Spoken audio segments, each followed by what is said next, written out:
नमस्कार। आज बात करेंगे परलोक और पुनर्जन्म के बारे में। हम सभी इस बात को मानते हैं कि मृत्यु के बाद पुनर्जन्म होता है। सनातन धर्म का और भारतीय धर्मशास्त्रों का ये एक महत्वपूर्ण विषय है और इस पर आदिकाल से चर्चा होती चली आई है। वेदों से लेकर आज के आधुनिक साइंटिस्ट भी इस बात को मानने लगे हैं कि शायद पुनर्जन्म होता है। मनोविज्ञान ने भी इस बात को मान्यता दी है। यमराज ने नचिकेता के प्रश्न का उत्तर देते हुए कहा है कि जो मूर्ख धन के मोह से अंधे होकर प्रमाद में लगे रहते हैं, यानी कि अपने आनंद में लगे रहते हैं, उन्हें परलोक का साधन नहीं सूझता। यह लोक ही सत्य है। परलोक और पुनर्जन्म जैसी कोई वस्तु नहीं है, ऐसा मानकर नैतिक अनैतिक मार्ग से भोग का साधन एकत्र करने वाले तथा भोग को सब कुछ मानने वाले व्यक्ति बार बार जन्म और मृत्यु के चक्कर में पड़े रहते हैं और नाना प्रकार के कष्ट भी भोगते हैं। हम सभी सनातनी जो कि परलोक और पुनर्जन्म के सिद्धांत में विश्वास करते हैं, वो ये समझते हैं कि हमारे आज के जीवन का सुख दुख, दरिद्रता, वैभव आदि हमारे पूर्व जन्म में किए गए अच्छे और बुरे कर्मों का परिणाम है और जो अभी हम बुरे कर्म कर रहे हैं वो हमें अगले जन्म में भोगने ही पड़ेंगे। इसीलिए ज़्यादातर सनातनी कोई भी गलत कर्म करने के पहले सोचते हैं कि उन्हें ऐसा करना चाहिए या नहीं और वो अपने कर्मों में सुधार करने का प्रयास भी करते रहते हैं तथा भगवत भक्ति और ज्ञान का आश्रय लेकर के कालांतर में जन्म और मृत्यु के कष्टकारक बंधन को तोड़कर मुक्त हो जाते हैं। इस श्रृंखला में हम लोग पुनर्जन्म से जुड़ी कुछ घटनाओं के बारे में जानेंगे और देखेंगे कि वस्तुतः इनमें कितनी सच्चाई है। इससे पहले हम लोग अपने पुराणों और अन्य ग्रंथों में जो पुनर्जन्म से जुड़ी कथाएं हैं उनके बारे में जानेंगे। तो आज जानेंगे प्रहलाद जी के पूर्व जन्म के बारे में। परम श्री नारायण भक्त प्रहलाद जी के विषय में हम सभी जानते हैं। अभी होली का त्योहार आ रहा है जो उन्हीं की स्मृति में मनाया जाता है। पद्म पुराण के अनुसार प्रहलाद जी पिछले जन्म में द्वारिका वासी शिव शर्मा के पुत्र सोम शर्मा नाम के ब्राह्मण थे। उनके पहले से मृत चारों भाई तथा पिता परम सिद्ध थे। वे सब भगवान विष्णु के अत्यंत भक्त थे। हरिहर क्षेत्र में रात दिन शुद्ध भाव से रहकर तपस्या करते हुए भगवान की आराधना में ये ब्राह्मण सोम शर्मा जी लिप्त रहते थे। वे सदा भगवान के ध्यान में लीन रहते थे और कभी सोते नहीं थे। वे सभी आशा और तृष्णाओं का त्याग कर योगासन पर बैठे रहते थे। जब उनका अंतिम समय आया, संयोगवश उसी समय दैत्यों की एक टोली भी उनके तप में विघ्न डालने आ गई। दैत्यों के भयानक शब्द कान में जाते ही उनकी मृत्यु हो गई।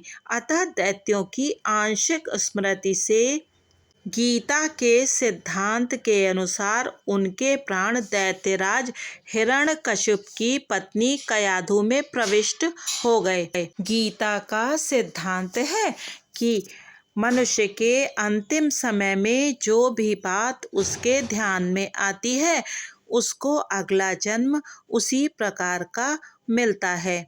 जब प्रहलाद जी कयाधु के गर्भ में आ गए तब भी उन्हें पूर्व की साधना के अनुसार नारद जी के दिव्य सात्विक आध्यात्मिक उपदेश सुनने को मिले, क्योंकि कयाधु गर्भावस्था के समय नारद जी के आश्रम में ही रह रही थीं।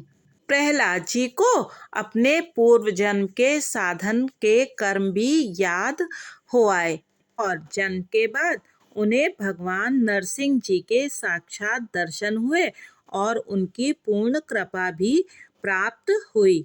ये तो हुई पद्म पुराण में वर्णित प्रहलाद जी के पूर्व जन्म की कथा। बहुत सारे लोग इसमें संशय करेंगे कि क्या ये सच है अथवा नहीं। तो चलिए एक और कथा सुनते हैं जो बिल्कुल आधुनिक है। बहुत सारे विदेशी वैज्ञानिक भी इन घटनाओं पर अनुसंधान कर रहे हैं। क्या सत्य है ये हमें अपने विवेक से समझना होगा। ये घटना है क्यूबा निवासी रेचल ग्रैंड नामक महिला से जुड़ी हुई। न्यूयॉर्क में रहने वाली क्यूबा निवासी 26 वर्षीय रेचल ग्रैंड को यह अलौकिक अनुभूति हुआ करती थी कि वह अपने पूर्व जन्म में डांसर थीं और यूरोप में रहती थीं। उन्हें अपने पहले जन्म के नाम की भी स्मृति थी, यानी याद थी कि उनका पिछले जन्म में नाम क्या था।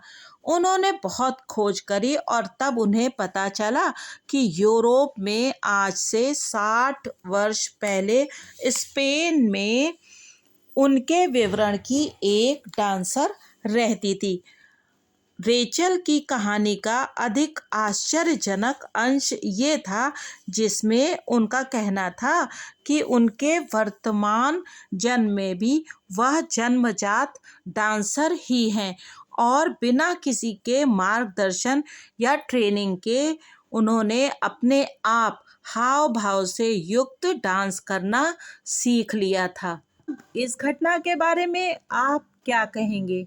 ये तो हुई विदेश की एक घटना। अब बात करते हैं भारत में घटी एक पुनर्जन्म की घटना की। ये घटना अप्रैल सन 1950 की है। कोशी कला में रहने वाले जैन साहब के पुत्र चेचक रोग से ग्रसित हो गया और मृत्युशैया पर पड़ा हुआ था। अंत समय में मथुरा के रास्ते पर कोसी कला से 6 मील की दूरी पर स्थित छत्ता कस्बे की ओर उसने संकेत किया और दम तोड़ दिया। कुछ समय बाद छत्ता में रहने वाले वार्ष्णेय जी के घर उनके बेटे प्रकाश ने बताया, मैं कोशी कला में रहता हूँ, मेरा नाम निर्मल है, मैं अपने पुराने घर जाना चाहता हूँ। 4.5 वर्ष का ये बालक रात में कई बार जग जाता था और दौड़ने लगता था। एक बार उसके चाचा ने उससे कहा, चलो हम लोग कोशी कला चलते हैं, और एक गलत बस पर बैठ गए। पर प्रकाश ने तुरंत उन्हें बताया कि ये बस कोसी कला नहीं जाएगी। आखिरकार 5 वर्ष के प्रकाश को 1956 में पहली बार कोशी कला जाने का मौका मिला, लेकिन वहां जाने पर उसके पिता जैन साहब उसे नहीं मिले। प्रकाश के रूप में उसके माता पिता ये नहीं चाहते थे कि वो उन पुरानी बातों को याद करे, और जब वो ये बातें करता था तो उसको डांट फटकार देते थे। सन 1961 में जैन साहब अपनी बेटी के साथ छत्ता गए और जब उन्होंने सुना कि कोई प्रकाश नाम का बालक उनके मृत पुत्र के बारे में बात करता है तो वो वहां पर मिलने के लिए गए।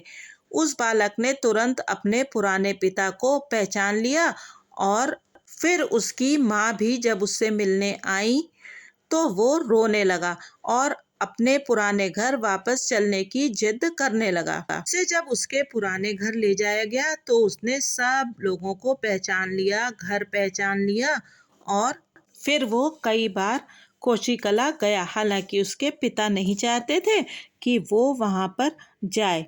अब आप इन घटनाओं के बारे में क्या कहेंगे। ये घटनाएं मैंने आपको सुनाई हैं कल्याण पत्रिका के परलोक एवं पुनर्जन्म विशेषांक से।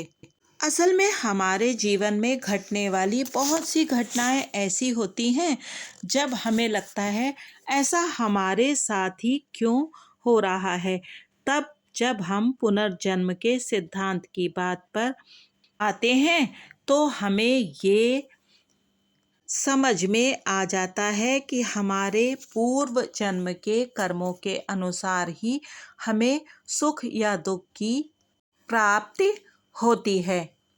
अगर हम इस सिद्धांत पर विश्वास नहीं करेंगे तो हम हमेशा परेशान और दुखी ही रहेंगे, क्योंकि प्रत्येक मनुष्य के जीवन में कुछ सुख और कुछ दुख तो घटता ही रहता है।